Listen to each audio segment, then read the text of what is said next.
Zula never liked loud people. She always said if the truth had a voice, it would whisper, not shout through a megaphone of miracles. But she had manners, and the Mountain of Heavenly Thunder Church was the place to be on Sundays, whether you believed in thunder or not. Zula was Yukom's midwife, sharp as a snake's tooth and twice as calm.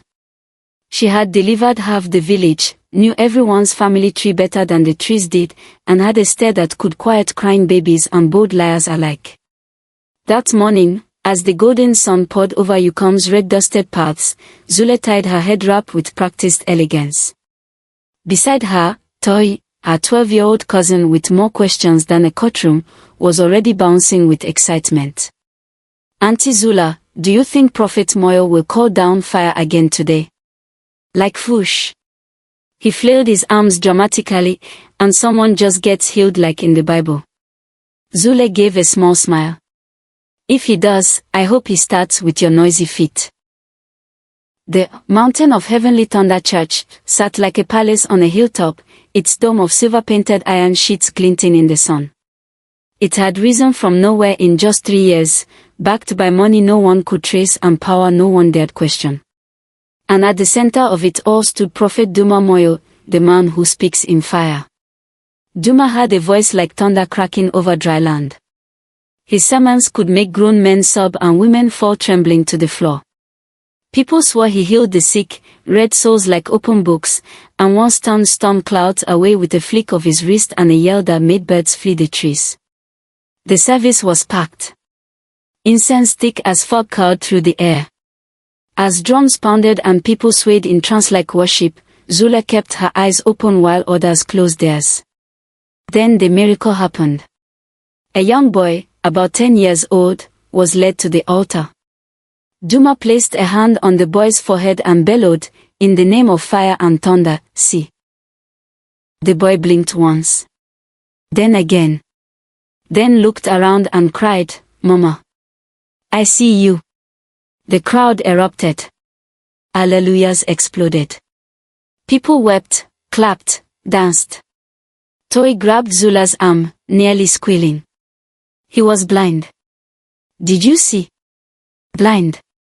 And now? Zula frowned. Quietly, like a shadow passing over sunlight. Because she had seen that same boy the day before, laughing and running by the river, splashing water into a bucket all on his own. And he hadn't looked like he was navigating by sound. Then came the second crack in the thunder. Prophet Moyo called out a woman from the crowd. You are from the family of Njenga. Your grandfather was the great hunter who killed the leopard of Gikuyu. The woman looked bewildered. No, Prophet. My grandfather was a tailor. There was an awkward pause. Then Duma chuckled and waved it off, blaming confusing spirits. The crowd laughed nervously. But Zula didn't. That night, while Toy snored like a baby elephant, Zula lay awake. The stars outside blinked like ancient eyes. In her head, her grandmother's voice echoed. Even a lion in white robes can be a snake inside. Zula stared at the ceiling, heart steady, mind racing. The prophet had fire on his tongue. But fire could be trickery, smoke and mirrors. And Zula had always trusted her intuition, just as she trusted that something wasn't right. She would find the truth. Quietly. Carefully. Because sometimes the sharpest weapon wasn't fire, it was a midwife with questions. Zula knew how to be invisible when she wanted to be. Being a midwife taught you that, how to blend into corners, how to watch without being watched. So the next Sunday, she didn't sit up front like usual. She slipped in late and kept to the shadows at the back of the church, wrapped in a simple shawl, just another weary believer looking for a miracle. But Zula wasn't looking for a miracle. She was hunting the lie behind one. The sermon was as thunderous as ever. Prophet Duma's voice booming like the sky had caught a cold and was coughing angrily. The crowd was already halfway to salvation before he even finished his first Alleluia. Then came the miracle of the day, a woman hobbling up with crutches, trembling like a leaf in a storm. The prophet roared a prayer, flung oil onto her forehead, and cried, "Walk in fire." And lo and behold, she dropped the crutches and danced. People screamed. Someone fainted. Someone else offered their shoe as an offering. Don't ask. You come worship could get creative. But Zula didn't join in. Her eyes were locked on what came before the miracle. She had seen the woman give a quick, knowing nod to an usher. The kind of nod you gave when confirming a plan, not receiving divine inspiration. Something stank, and it wasn't the incense this time. After the service, Zula slipped out quietly. She noticed a boy with a delivery bag leaving the side of the church. Not in uniform, not in a rush. Just a little too casual. She followed. Past the mango trees, behind the church's grand stage area, the boy vanished behind the corrugated metal sheet leaning oddly against a wall. Curious, Zula crept closer. Once the boy left, she peeked behind the sheet. A hidden door. Locked. Thick padlock. No sign, no cross. Just rust and secrets. That night, Zula pulled out a tattered book from a drawer beneath her bed. She had once used it to record bathing notes and herbal remedies. Now, she used it for something else.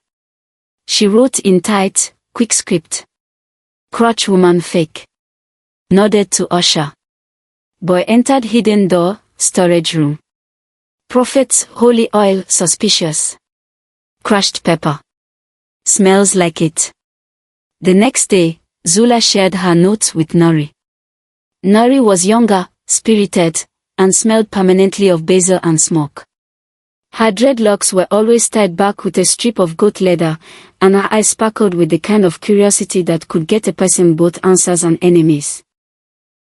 "Oh, this is definitely shady," Nori whispered, flipping through Zula's notes. "But what's worse is, this isn't new. Trickster prophets, fake healings, this has happened before. Remember the law of the river Jacko priest? He used crushed pepper leaves too, to make people cry and call it evil leaving the body." "Well," Zula muttered, "evil better come with a refund policy." Together, they began asking discreet questions around the village. They discovered something chilling. Many villagers who had received miracles, people healed of blindness, lameness, madness, had left Yukon. Just gone. No farewells. No visits. A few were now working for the prophet himself, walking through town with eerily blank expressions, smiles that didn't touch their eyes. "Like someone turned the light off inside," Nori said quietly. Then came the final straw. They managed to swipe a small vial of the prophet's holy oil from a box left in the open near the back of the church. At Nori's hut, they tested it, smelled it, boiled it, even tasted it. Zula gagged dramatically. "Water," Nori declared. "With red dye, and pepper leaf extract.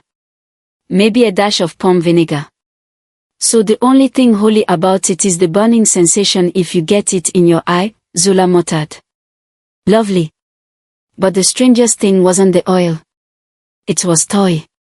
The once bubbly boy grew quiet. Restless.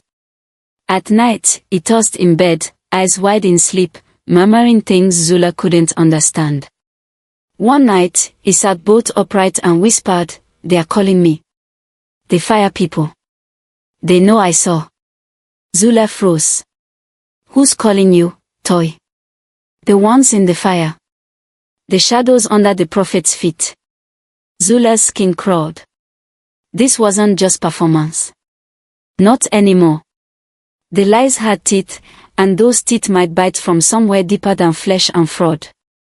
She turned to Nori. "I think this goes beyond trickery. We may be dealing with something older, something spiritual." Nori's jaw clenched. "Then we need more than herbs and hunches. We need protection." Zula nodded, eyes dark with resolve. Because if the prophet was speaking in fire, it was time someone whispered back. "Yukon slept under a heavy moon, the kind that looked like it knew too much and wasn't telling. Somewhere near the prophet's compound, Zula and Nori crouched behind a cluster of low shrubs, breath shallow, hearts thudding like war drums. Zula adjusted the worn scarf covering her hair. "Remind me again why we didn't bring snacks." Nori raised an eyebrow. "Because it's a stakeout, not a picnic, Zula." "I multitask," Zula whispered with a grin. But jokes faded fast as the air shifted, cool and thick, like the forest itself was holding its breath. Then they came. Figures cloaked in long, dark robes appeared, gliding silently along a hidden path behind the compound.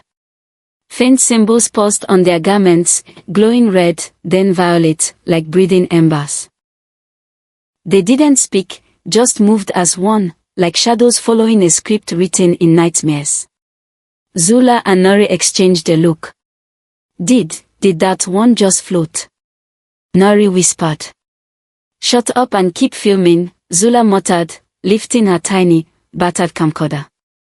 It was barely held together with tape and prayer, but it worked. The path led to a clearing surrounded by stones. In its center, a fire circle that burned green-blue, like the flames had secrets of their own. Prophet Duma stood tall at the center, arms raised, his white robes flickering in the firelight like wings. An animal, a goat, bound and wide-eyed, was brought forth. Duma began chanting. Not in any known language. Not even in a human rhythm. The sound came in sharp, hissing syllables, like wind trying to speak.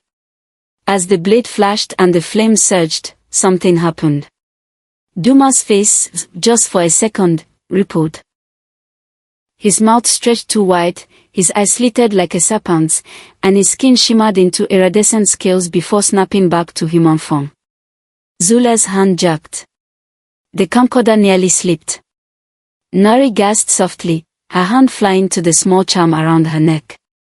"That's not a man," she whispered. "That's something wearing a man like a shirt." But in the stillness of the ritual, a head turned.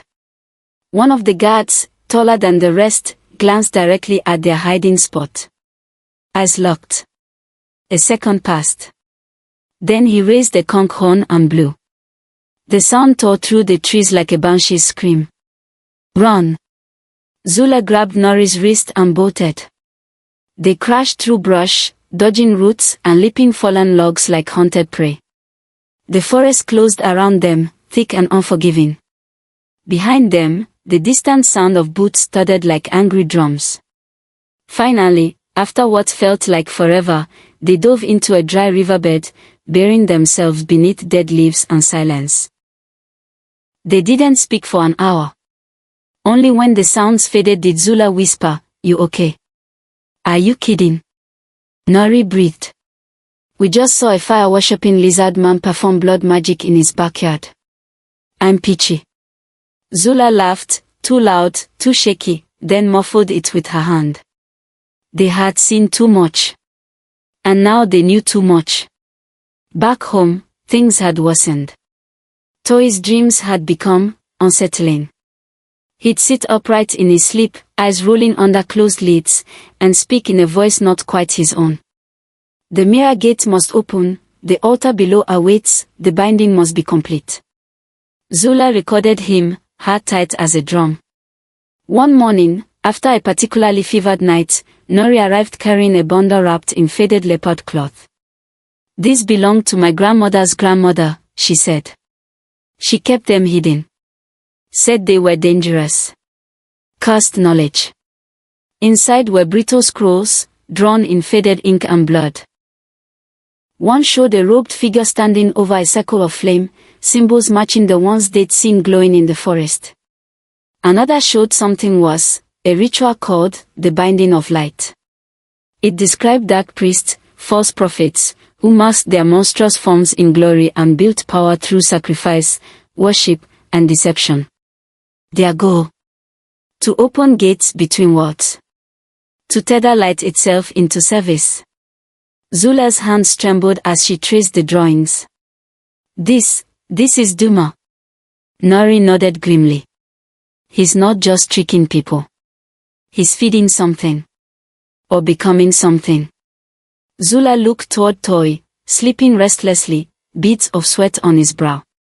The prophet wasn't just speaking in fire anymore. He was calling things through it. Yucom no longer felt like home. It felt like a stage, and Prophet Duma was writing the script with blood and illusion. Zula had seen the serpent behind the sermon. She had heard Toy whisper of the mirror gate. And now, with the help of a ghost from the shadows, she was going straight into the belly of the fire. Her name was Abeni. Once a church worker, bright-eyed, singing louder than the choir, Abeni had vanished 6 months ago. People assumed she'd joined the prophet's inner circle. But Zula and Nori found her living like a spirit in the forest, hair matted, voice shaking, carrying a blade carved with old sigils and older memories. He's not a prophet, Abeni said the night they found her. He's a binder of light. He draws power from belief. From fear. From willing surrender. And once you give it, he drinks it like water. Zula blinked.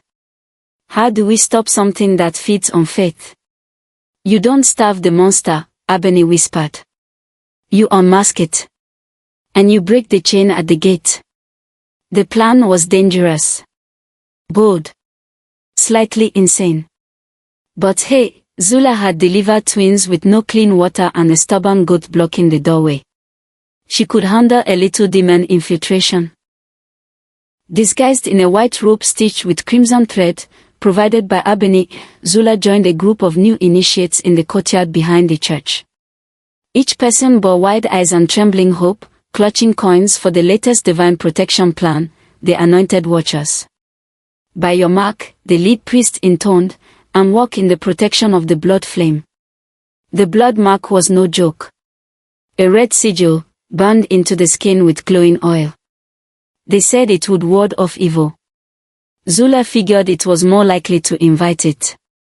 As drums beat low and smoke spiraled into the air, a young girl, no more than 8, was brought forward. Her eyes rolled back. She began to chant in a voice far too deep. Below the altar, below the lake, the mirror gate awakens. The names are spoken, and the light is chained. Bind the watchers. Feed the flame. The priest cheered. Zula, meanwhile, nearly lost her footing. That night, with the compound quiet and full of sleeping converts, Zula slipped away. Abeni was waiting near the old mango tree.